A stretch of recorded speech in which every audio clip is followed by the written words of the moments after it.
बड़े से बड़े समर्थ पुरुषों को भी भक्त के तिरस्कार का परिणाम भोगना पड़ता है। हम उन महापुरुष का नाम नहीं ले रहे हैं क्योंकि वे भी बड़े दिव्य महापुरुष ही थे, मंदिर में पुजारी थे और एक महात्मा बड़े प्रेमी थे, बहुत प्रेमी महात्मा थे। उनकी चाहे जब भाव समाधि लग जाती थी और ऐसे जो होते हैं वो बावरे जैसे ही होते हैं, पागल जैसे ही होते हैं। जोगी रोगी भक्त बावरे, बावरे जैसे ही थे। तो कोई ऐसी भाव की विचित्र दशा आ गई, कोई ठाकुर जी के मुख्य द्वार पर ही ऐसे खड़े हो गए। अब मंदिर से पुजारी को आना जाना सब कहा तो वो तो भाव समाधि में, तो वो हिले डुले नहीं। तो वो जो प्रधान पुजारी थे उनको थोड़ा गुस्सा आ गया, तो उन्होंने चरण का प्रहार कर दिया।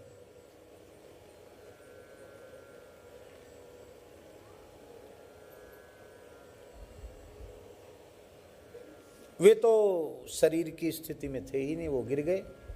बाद में उनको पता भी नहीं चला कि किसी ने मेरे ऊपर प्रहार किया है। खैर उनको लोग उठा के ले गए और बाद में जिन्होंने ऐसा किया था उनको भी मन में तो हुआ कि अरे भाई ऐसा कितना, बोले पहले कहा हटो हटो हटो, नहीं हटो तो गुस्सा आ गया। गुस्सा आ गया तो पैर चला दिया। सुन लिया? ध्यान से सुन रहे हो कि नहीं? अवधूत पागलों के वेश में भी कैसे महात्मा होते हैं, उनको भगवान के अतिरिक्त कोई नहीं जान सकता। किसी का भी तिरस्कार नहीं करना, अपने कष्ट सहकर भी किसी का तिरस्कार न हो, किसी के प्रति अपराध न बने, ये सावधानी रखनी चाहिए। उन महापुरुष का जीवन बड़ा पवित्र था और खूब नाम जप करते थे, खूब मंत्र जप करते थे और बहुत अच्छा जीवन था। हमारे ऊपर भी उनकी बड़ी कृपा थी। लेकिन उनको ब्रेन हेमरेज जैसा हुआ। होते हुए कहा कि पवित्र ब्राह्मण कुल में हमारा जन्म हुआ, बचपन में संस्कृत पढ़े और फिर रासलीला देखकर सब कुछ छोड़ के बाबाजी हो गए और हमें ध्यान नहीं है कि हमने कोई ऐसा काम किया हो जिससे हमको पीड़ा हो।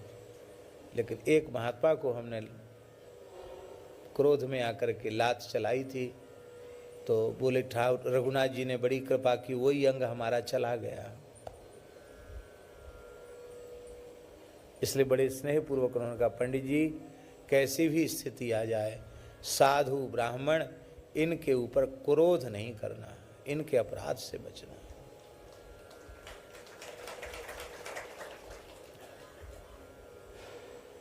इनका सत्कार भगवान का सत्कार है, इनका तिरस्कार भगवान का तिरस्कार है। गौ ब्राह्मण संत ये सब भगवान की विभूति हैं, इनका तिरस्कार भगवान का तिरस्कार है। और यह तो प्राथमिक अवस्था की बात है। वस्तुतः सिद्धावस्था में पहुंचने के बाद तो कौन ऐसा है जो भगवत स्वरूप न हो, सब कुछ भगवान ही है। इसलिए किसी का भी तिरस्कार भगवान का तिरस्कार है। जिन पदार्थों के प्रति हमारी जड़ बुद्धि है शास्त्री जी, उसमें भी चैतन्य चिदघन परमात्मा समान रूप से परिव्याप्त है। इसलिए जड़ को भी जड़ मानकर अपमानित करना वो भी परमात्मा का ही तिरस्कार है। हाँ, क्या कहना, बिना भगवान के कोई वस्तुतर है ही नहीं, सब में भगवान समान रूप से व्याप्त है। बोलो भक्तवत्सल भगवान की। इसलिए भगवान के भक्त का हर स्थिति में आदर करना। कैसे समझ में आवे कि भगवान का भक्त है? भक्त माने भाग, भक्त माने अंश, भक्त माने हिस्सा। ये प्रकृति और जीव, चेतन अचेतन दोनों ही भगवान के ही अंश हैं। इसलिए केवल यह अधमाधम ऐसा है जो भगवान की भक्ति से विमुख है, भक्ति से शून्य है। बाकी जितने प्राणी हैं सब भगवान के महान भक्त हैं, ऐसा मानकर सबका आदर करना ये ज़्यादा अच्छा है। उसका कारण ये है कि जिनमें भक्ति के संस्कार दिखाई पड़ रहे हैं, वैष्णवता के चिन्ह दिखाई पड़ रहे हैं, वे प्रकट भक्त हैं। कुछ ऐसे भी भक्त होते हैं जिनमें वैष्णवता के चिन्ह दिखते नहीं, पर वे महान भक्त होते हैं। तो ऐसे अंतर्निष्ठ भक्तों का तिरस्कार हो जाएगा। इसलिए अपने को अभक्त मानो, बाकी सबको भगवान का भक्त मानो। किसी अभक्त को भक्त मानकर हमने श्रद्धा की तो श्रद्धा का लाभ हमको मिल जाएगा, और हुआ कोई महान भक्त और हमने उसको भक्त नहीं माना तो भक्त में अश्रद्धा करने के अपराध से हमारी अनुभूति भी विलुप्त हो सकती है। इसलिए नहीं है भक्त, पर हमने भक्त मान लिया तो हमको लाभ मिल गया, इतनी ऊंची बात है। पर हम तो अपने को ही सबसे बड़ा भक्त माने बैठे हैं।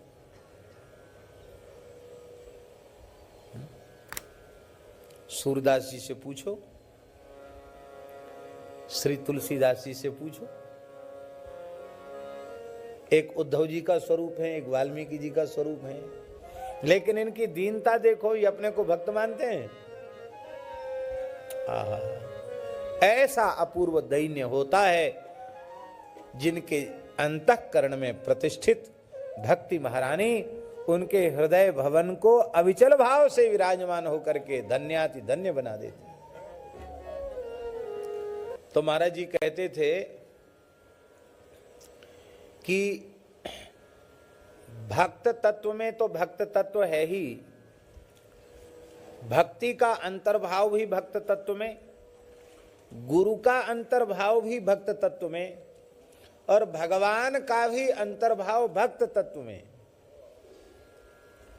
क्योंकि जिसके अंतःकरण में भक्ति हो वो भक्त है। जीव की प्रेम करने की, भक्ति करने की सामर्थ्य ही कितनी है, अत्यंत अल्प है, पर भगवान अनंत शक्ति संपन्न है। वस्तुतः जीव की सामर्थ्य क्या जो भगवान की भक्ति करे, भगवान से प्रेम करे। ईमानदारी से विचार करने पर लगता है भगवान ही भक्तों की भक्ति करते हैं। हम भगवान से ठीक से भक्ति का निर्वाह नहीं कर पाते हैं, और अकेले भगवान विविध रसों के, भावों के उपासक भक्तों के साथ एक साथ पूरी तरह निर्वाह कर लेते हैं। तो बड़ा भक्त कौन हुआ? भगवान। तो महाराज जी कहते थे इसलिए राम कृष्ण भी इसमें आए, भगवान तो है ही हैं, पर ईशानु कथा के क्रम में आए हैं, इसलिए वो भी भगवान के भक्तों के भक्त ही हैं। इसलिए और भक्तों ही भगवान हैं, है? गोस्वामी जी दोहावली में कह रहे हैं, अंतर्यामी गर्भगत, अंतर्यामी गर्भगत संत सुंदरी माही, तुलसी पूजे संत के, दो पूजे जाए। गर्भिणी के गर्भगत शिशु को तुष्ट पुष्ट करने का एक ही साधन है, गर्भिणी को सुख प्रदान किया जाए, उसको रस्य स्निग्ध सात्विक पवित्र आहार दिया जाए, पौष्टिक आहार दिया जाए, वो गर्भगत शिशु पुष्ट हो जाएगा। ऐसे ही भक्तों की सेवा से भगवान की तृप्ति होती है। महाराज जी पुराणों में लिखा है, लक्ष्मी जी ने पूछा कि भगवान मंदिरों में आपको लोग भोग लगाते हैं, आप खाते हो कि नहीं? तो भगवान ने कहा चक्षुषा गृह्णामि पद्मजे, हे पद्मजे, हे कमलोद्भवा लक्ष्मी, मैं अपने नेत्रों से उस पदार्थ को ग्रहण कर लेता हूँ। खाते ही नहीं? बोले हाँ खाते हैं। कैसे खाते हैं? तो भगवान कह रहे रसम वैष्णव जिह्वया, जब मुझे रसास्वादन करने का मन होता है तो इन पवित्र साधु ब्राह्मणों की जिह्वा पर बैठ करके मैं कहता हूँ वाह रबड़ी बहुत बढ़िया लच्छेदार बनी है, और लाओ और परोसो, और महाराज मथुरा वाली खीर क्या कहना। हमने तो 2-3 बार पाई, 2 बार कम से कम पाने का स्मरण है हमको। पूरी धरती पर ऐसी खीर नहीं होती होगी जैसे मथुरा के पूज्य चतुर्वेदी ब्राह्मण जैसी खीर पाते हैं। यहाँ 52 रुपये हमने पाई। उसमें शक्कर नहीं पड़ती है खीर में, पत्थर पर परोसी जाने वाली खीर, अधौटा दूध की बढ़िया घुटेमा खीर, और ऊपर से घी और बूरा दिया जाता है, एकदम आड़े हाथ घी और आड़े हाथ बूरा, वो है खीर।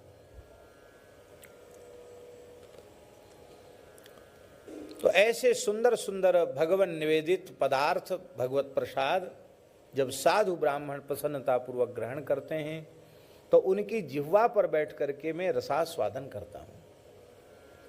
भगवान का अपने भक्त के साथ कितना अभेद है, हम आपको क्या कहें।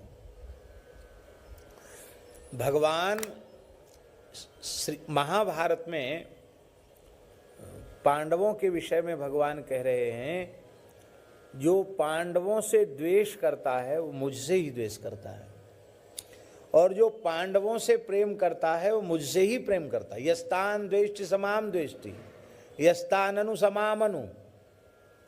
जो पांडवों से द्वेष करता है मुझसे द्वेष करता है, जो पांडवों से प्रेम करता है मुझसे प्रेम करता है। पांडव उपलक्षण है। भगवान के कहने का आशय, जो भक्त से प्रेम करता है वो मुझसे प्रेम करता है, और जो भक्तों से द्रोह करता है वो भगवान से द्रोह करता है।